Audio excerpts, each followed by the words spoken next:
Greetings, friends of liberty.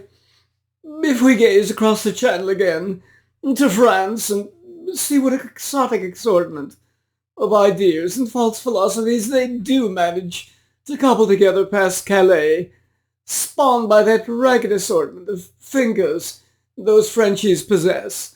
One of the worst thinkers by far is Francois-Noel Babeuf, born in 1760, who in his book claimed that we should forcibly distribute land equally, as well as have state education for all. What odd notions indeed. However, given that you in your 21st century, as I've often stressed in this channel, also live in an age of increasingly odd notions produced by your universities of higher education.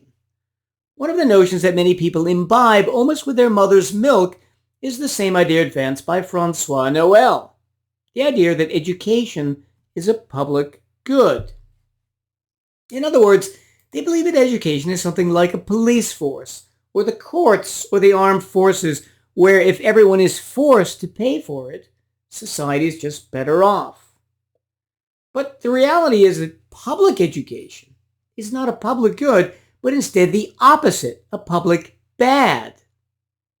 In other words, every dollar taken from the taxpayer and given to the public system, either in K-12 or higher, is at least a partial net loss to society, because A, if the taxpayer had instead spent that dollar on education himself, he would have spent it more wisely, or B, he might not have spent it on education at all, but on something more valuable for him, like healthcare.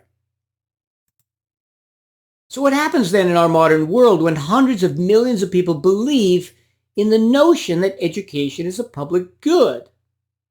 They end up not seeing what's directly in front of their noses. That's called self-deception, and what defines ideologies psychologically.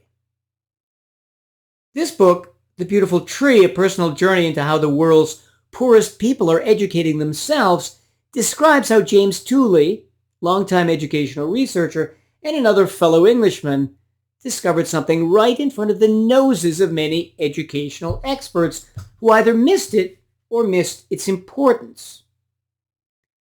He begins his narrative of personal discovery by describing a trip to Hyderabad, India, in the year 2000, where, traveling through the city in a motorized rickshaw, he noticed private schools everywhere in middle-class districts. But when he went into the old city, the slums, the stunning thing was that private schools had not thinned out. Everywhere among the little stores and workshops were little private schools. I was amazed, but also confused. Why'd no one I'd worked with in India told me about them? What he found upon asking was that they were very affordable to parents who were largely day laborers and rickshaw pullers, market traders and mechanics, earning perhaps $1 a day. Not only that, but having written down some tuition prices per semester, back in my hotel room I did some quick calculations, and it dawned on me that running these schools must actually be profitable, sometimes very profitable, whereas other times they just break even. Curious, he went back to the old city, finding more schools over the next week, being helped in his widening search by their owners. While there, he watched in particular the teachers, who were often good and highly motivated without having had any governmental teaching, training, or certification. As one headmaster summarized for him, government teacher training is like learning to swim without ever going near a swimming pool. Our untrained teachers learn to teach in the well.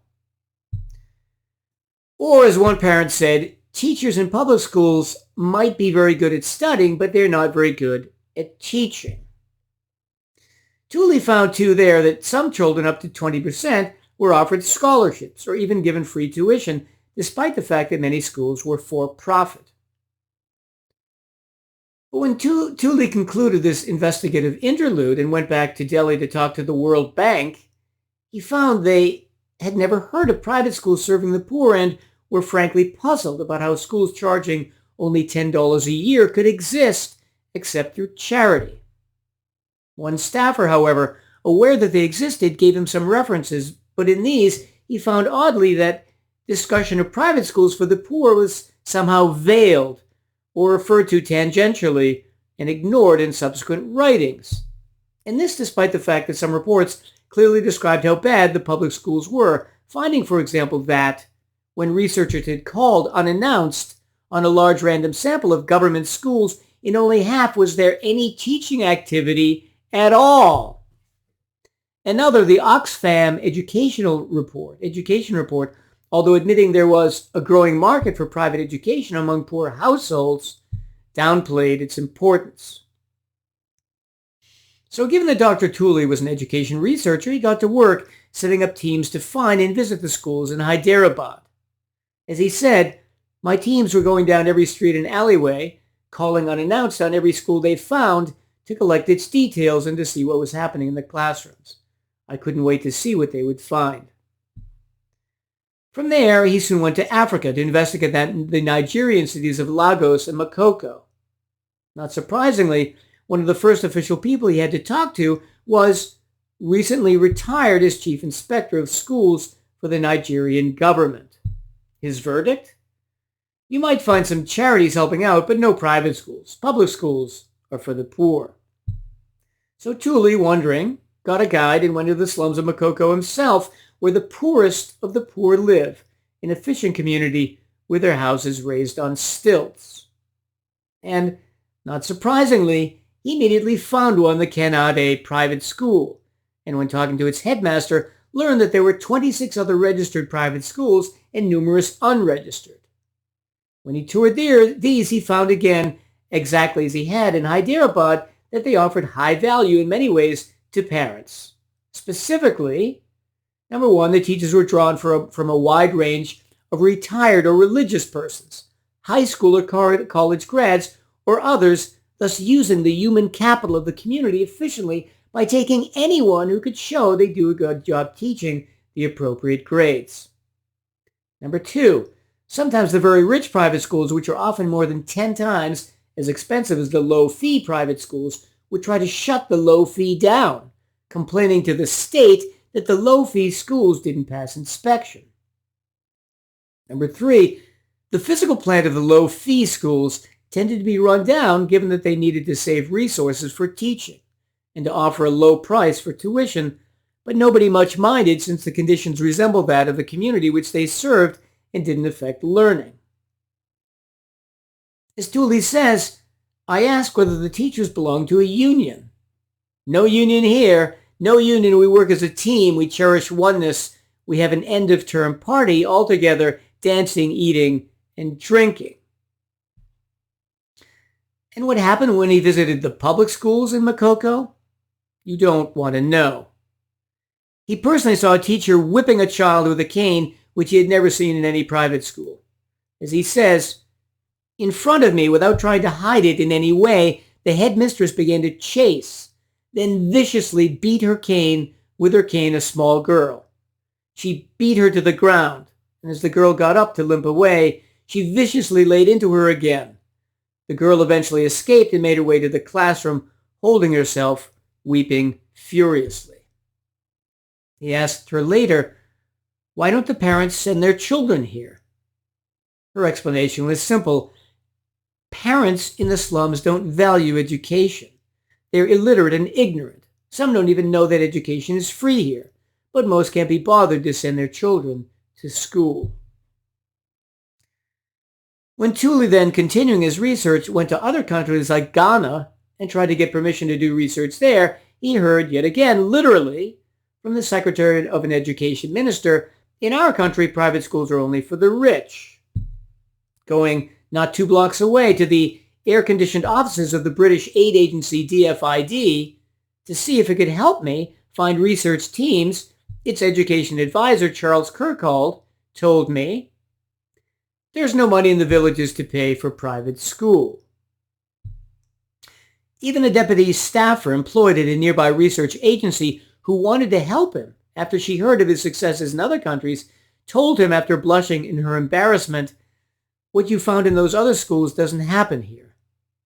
So off again he went to find a driver, then immediately 2 private schools in 2 villages, after which he went right back to the blushing woman and was able to get funds for a more comprehensive search. What he found in the public schools in Ghana wasn't good either. In one school, the headmistress candidly laid out one of the reasons why parents attended private schools instead of hers. It's supervision. Proprietors are very tough. If teachers don't show up and teach, the parents react. Private schools need to make a profit. With the profit, they pay their teachers, and so they need as many students as they can get.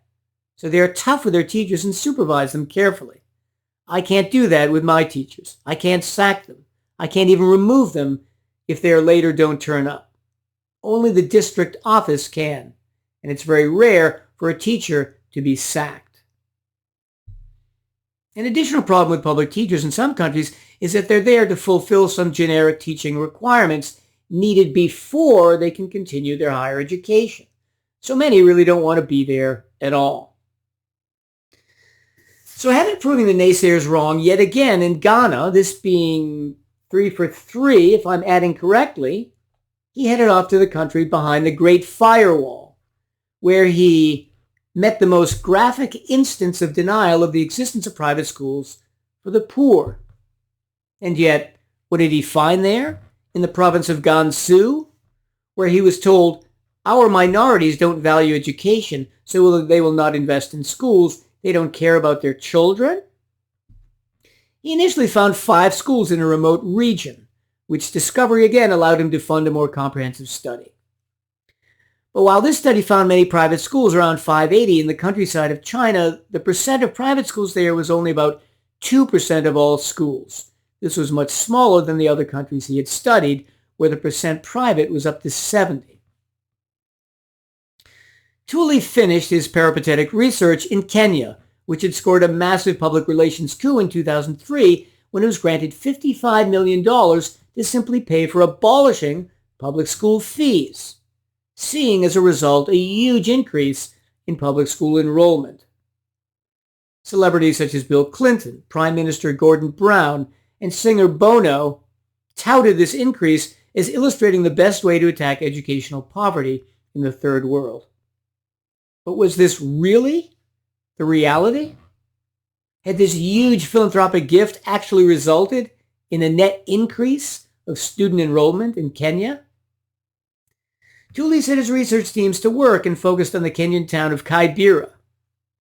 Instead of substantiating the liberal narrative, what happened there instead was that huge numbers of private schools, having existed previously, the free tuition at public schools simply motivate parents to switch their kids from the private to the public. In addition, some of the kids who had gone to local private schools couldn't afford the extra costs, such as for transportation and miscellaneous school fees of going to the public schools, so they just didn't go to the school at all anymore. The educational result? A net loss of total students going to all schools. And the business result? Huge numbers of private schools just went out of business. So in the end, the reality was that all these philanthropic NGOs and celebrities had patted each other on the back and applauded each other after having severely damaged Kenyan K-12 education. So now let's start summing up, first what Tooley had observed in his travels, and secondly what the results compiled from his research teams in various countries were. Number 1, overall the teachers in the public schools were worse. Why? In some, because as that principal had said, they knew they'd never be fired. So, in one instance, a Laurel and Hardy scene revealed itself when a BBC film crew entered a class where the teacher, snoozing away, was unable to be wakened by one of his students. In others, many teachers simply took unexcused or even lengthy excused leaves of absence. Number 2, in most cases, public teachers, unlike at the private schools, weren't from the local community and ended up being snobby or at least socially distant to the students. Number 3, the conditions of the public schools themselves were often horrendous, such as, for example, with huge holes in the blackboards letting in the sounds of neighboring classrooms. Number 4, although in most countries there were hundreds of school regulations, from sick bay to playground to square footage, 99% of these were simply ignored, with the help of a little backsheesh in the palm of the inspector.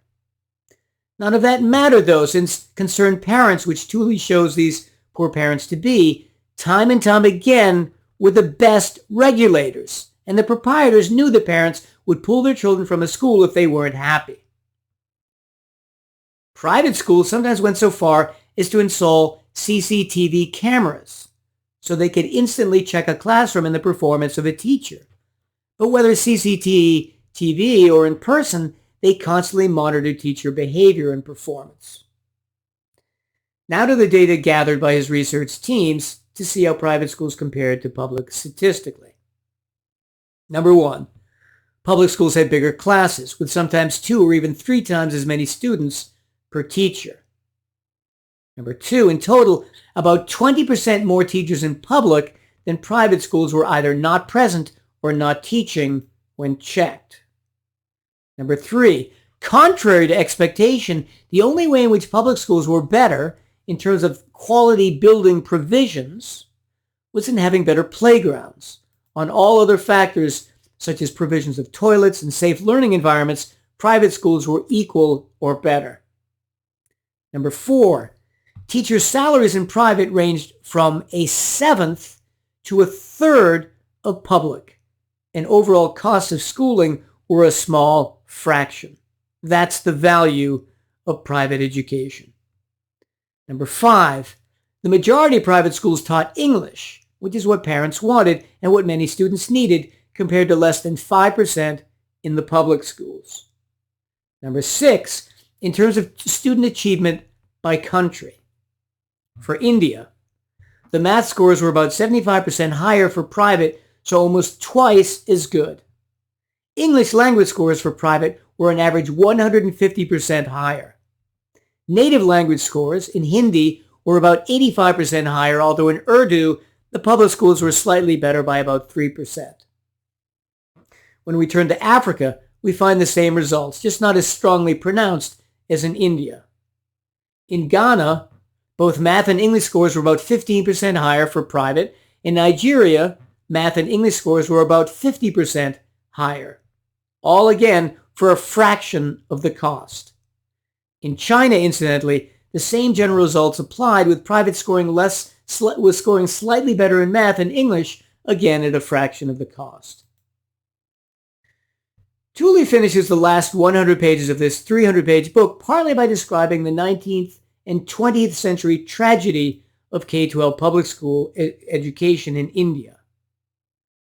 Prior to English colonial governance starting in the middle of the 19th century, Indians actually had many, many small private native schools just like these. But after we English imposed our own public system, we damaged this beautiful tree, condemning millions of children to educational poverty. In conclusion, I would give the arguments and evidence this book presents an A, since if you had to give a friend one book proving the intrinsic superiority of private education, this book is it. It shows that while many liberals hate commercial and business monopolies, they love and constantly deceive themselves about the value of educational monopolies.